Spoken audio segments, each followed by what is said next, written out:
Salut à tous, alors je suis allé voir le dernier film de James Wan, qui est un réalisateur que j'aime beaucoup puisqu'il est à l'origine de Saw. Bon, même si la saga Saw, c'est pas forcément la plus grande saga de tous les temps, le premier film réalisé par James Wan était quand même un événement à l'époque. Il est sympa et il tient toujours la route aujourd'hui. Et il est à l'origine quand même de plusieurs franchises de cinéma d'horreur comme Conjuring et Insidious. Il a réalisé à chaque fois les deux premiers films de chaque franchise qui sont forcément les meilleurs. Il a un très bon style visuel et il arrive justement à faire pas forcément du neuf avec du vieux, mais à offrir quelque chose en général toujours d'assez frais, qui fait pas forcément réchauffer, même si c'est pas les films les plus originaux dans le genre de l'horreur. Et du coup, j'aime beaucoup ce qu'il fait. Il est aussi sorti de l'horreur pour aller réaliser un des Fast and Furious, celui où Paul Walker malheureusement est décédé pendant le tournage, mais qui est un des meilleurs films de la franchise. Il a aussi réalisé Aquaman, qui est un des meilleurs films de l'univers DC Comics au cinéma, et que j'ai beaucoup aimé pour le côté aventure, etc. etc. Et du coup, là, il revient à ses amours, et avec un nouveau film d'horreur, un nouveau film fantastique d'horreur, Malignant. Euh, et je dois dire, il y avait après une introduction assez fun, faut dire ce qui est, et intrigante, même si on sent déjà dès l'introduction que on penche un peu, je vais pas dire vers la parodie, mais peut-être un peu le second degré, on va dire.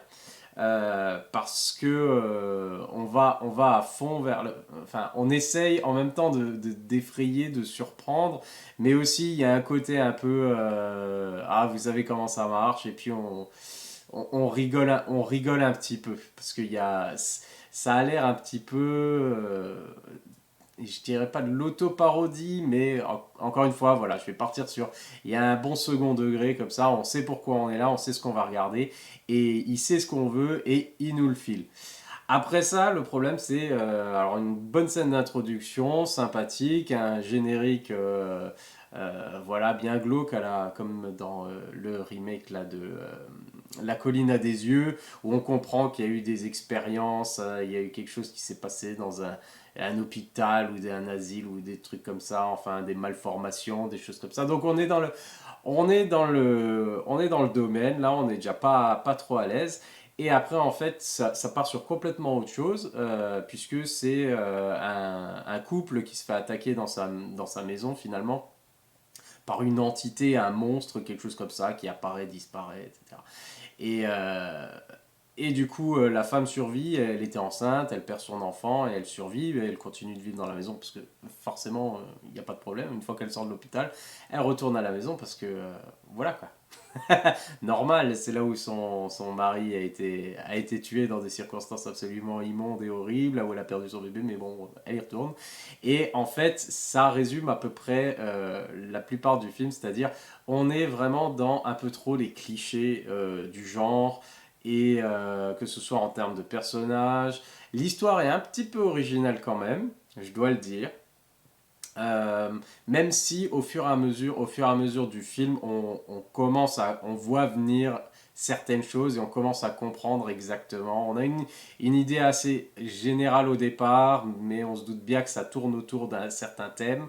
Et finalement, au fur et à mesure où on arrive, finalement, on arrive à deviner ce qui va se passer avant la grande révélation, le grand twist qui est complètement fou, je dirais. Enfin, fou, pas fou, mais c'est du grand guignol en fait. Et c'est pour ça qu'il y a un certain second degré quand même avec ce film, mais c'est traité de manière un peu trop sérieuse, et puis les dialogues sont pas terribles du tout, on avait été habitué à mieux. Après, on sait bien qu'on est dans le film de genre, on sait bien qu'on est dans le film d'horreur, mais Il n'empêche que on peut faire aussi des dialogues un peu corrects pour raconter l'histoire. Et j'ai trouvé que justement cette histoire était un peu, alors forcément tirée par les cheveux, mais c'est le moins qu'on puisse dire. Mais ils vont à fond. Il va à fond dans le truc complètement fou et complètement horrible et complètement immonde et on n'a pas envie de le voir. Une fois qu'on a deviné de quoi il s'agit, on n'a pas envie de le voir. Et quand on le voit, c'est absolument horrible. Donc on est dans de l'horreur et c'est bien. Après, on rigole un peu parce que justement, devant l'exagération, l'absurdité voilà, de la révélation du twist et de pourquoi, du comment, d'autant plus que le reste est traité de manière quand même assez sérieuse. Je veux dire, les personnages, ce qu'ils traversent et tout ça, c'est très sérieux, etc. Donc, on a ce côté un peu, on se veut sérieux, mais on a le côté après, ouais, mais on va aller à fond dans la folie et dans le délire. Et du coup, bon, bah, je trouve que le film, justement, il est un peu, en termes d'identité, d'atmosphère et tout ça, il est un peu, comment dire, inégal. Il y a des jumpscares, bien entendu, qui n'ont pas forcément de sens, mais comme dans beaucoup de films du genre, hein, on nous fait sursauter pour n'importe quelle raison. C'est sympa, c'est pour ça qu'on les regarde aussi. Après, encore une fois, c'était divertissant. Le film est pas très long, et du coup, on s'ennuie pas. Sauf qu'au bout d'un moment, on a senti quand même, on sent quand même les choses venir. Et voilà. Et il y a quand même des scènes, faut dire, des scènes carrément d'action. On poursuit quelqu'un, on poursuit un meurtrier. Il y a des meurtres sauvages, des choses comme ça, d'accord. Euh, on a l'impression que voilà, James Wan se fait un peu trop plaisir. Euh, et avec un budget finalement qui n'était pas si élevé que ça parce que j'étais un peu étonné justement visuellement parce que James Wan soigne toujours la réalisation, la photographie, etc. Et là c'est correct, mais ça fait un peu par moment, ça fait un peu cheap. Avec le monstre, quand ils en viennent aux mains ou des choses comme ça. Euh, il y a clairement des images de synthèse au bout d'un moment, et justement, elles sont pas très discrètes en fait, ces images de synthèse. Ça fait un peu bizarre. Le monstre, il est pas mal par contre, la bestiole, etc. Parce que c'est quelque chose qui est un peu désarticulé, qui se déplace et qui se bat un peu bizarrement et tout ça. Donc ça renforce ce malaise et le côté un peu. Bon, ben voilà, on a de nouveau un monstre un peu original de cinéma. Euh, et du coup, c'est pas mal. Après, il voulait aller dans un côté, enfin d'un côté un peu plus, on va dire, philosophique, philosophique, voire un peu politique, puisque il y a clairement un contexte, il y a clairement un propos sur la violence faite aux femmes ce qui est tout à fait d'actualité, surtout par rapport aux États-Unis et le droit à l'avortement, les républicains qui essayent de réduire ça et les femmes qui estiment qu'elles ont le droit de faire ce qu'elles veulent avec leur corps, etc. etc. Donc on est clairement en filigrane à cette thématique-là voilà, qui est traitée dans cet énorme film commercial. Il y a quand même cette idée-là, mais voilà, ça fonctionne pas forcément de manière géniale et des fois c'est un peu trop comment dire, c'est peut-être un peu trop forcé dans les dialogues, les choses comme ça. C'est-à-dire, ça devient, on sent qu'il y a un petit côté un peu qui devient un peu politique dans le film, sans que ce soit traité de manière très sérieuse. En fait, c'est ça. Voilà. On est dans le film de genre, on est dans le film d'horreur, on est là pour rigoler, pour être diverti. Pour sursauter, etc. Et puis du coup arrivent voilà, des thèmes un peu plus sérieux. Sauf que c'est tellement pas sérieux à côté que j'ai dit ça faisait un peu cheap, les effets spéciaux, les trucs comme ça. Et puis la révélation est tellement la folie euh, que finalement, voilà.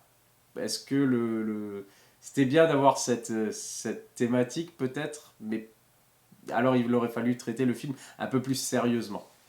Et du coup, je trouve, c'est un des moins bons films de James Wan que j'ai vu finalement, justement pour les raisons du côté un peu exagéré, cheap et un peu inégal euh, dans, euh, dans l'écriture et voilà, il y a des scènes finalement, on enchaîne, il y a des personnages trop stéréotypés comme les policiers, puis on croit, on les croit pas, et puis il y a des incohérences dans le genre, ils feraient jamais ça, des personnages ne feraient jamais ça, les policiers ne feraient jamais ça. Enfin, il y a plein de choses comme ça qui font que finalement, des fois pendant le film, on lève un peu les yeux au ciel, on fait bon, ok, ça passe, mais c'est pas génial quoi. C'est loin d'être ce que James Wan a fait de mieux. Et du coup, j'étais un peu déçu. Alors, c'était divertissant, ok, et j'ai bien rigolé, surtout la révélation. On a commencé à la voir venir, j'ai dit, oh non, je veux pas. Oh non, je veux pas que ce soit ça. Je veux pas avoir raison, ah, j'ai raison. Ah, c'est dégueulasse, et après, ah, c'est horrible. Visuellement, c'était pas mal. Intéressant, malheureusement, c'est inégal aussi, et il y a certains effets spéciaux qui sont pas terribles. Quand c'est euh, trop de réalisation aussi, ça faisait bizarre. Trop de, je sais pas, de grand angle et limite avec un effet fisheye sur certaines scènes, etc. Et des effets spéciaux un peu, voilà, un peu cheap, je trouvais. Ça m'a gâché un peu le plaisir, j'avoue. Voilà, ça me sortait un peu du film. Ça me sortait un peu du film. Du coup, voilà, je conclue là-dessus sur Malignant et un peu déçu. Je le reverrai plus parce que voilà, une fois ça suffit. Et par contre, j'espère que voilà, James Wan continue à faire d'autres films et des bons films. Celui-là m'a pas trop plu, mais bon, euh, je- j'aime tellement ces autres films que je vais continuer à le suivre évidemment. Bon, allez, à la prochaine. Bye.